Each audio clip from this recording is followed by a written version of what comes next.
In 1914, Britain and much of Europe plunged into the Great War, a conflict unlike any the world had ever seen. For the people of Britain, this was not only a military struggle but a profound test of faith, morality, and national identity. Young men marched to the front lines believing they were defending God, king, and country. Chaplains blessed soldiers, churches rang with patriotic hymns, and faith seemed to provide purpose. Yet the reality of war, mud-filled trenches, gas attacks, and unimaginable slaughter, shattered many illusions. Where was God amid the chaos and carnage? By the end of the war in 1918, over 900,000 British soldiers had died, and millions more returned home physically and emotionally scarred.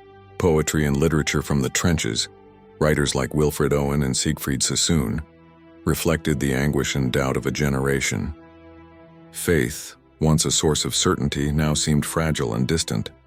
The Church of England still held influence, but people increasingly turned to personal spirituality, morality, and community service rather than institutional religion. Faith was no longer unquestioned. It had to prove itself in the face of suffering and loss. At the same time, the war spurred social change. Women had joined the workforce in unprecedented numbers. Labor movements gained momentum, and calls for reform grew louder. Britain realized that moral responsibility extended beyond the battlefield. It encompassed the well-being of every citizen. Culturally, the war left an indelible mark.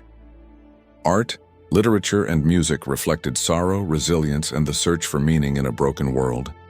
Monuments and cenotaphs rose across the country, symbolizing remembrance and a nation's moral reckoning. The Great War did not destroy faith completely, but it transformed it. Religion became more personal, morality more urgent, and national identity more reflective. Britain emerged from the conflict humbled, grieving, and questioning, yet determined to rebuild both its cities and its soul.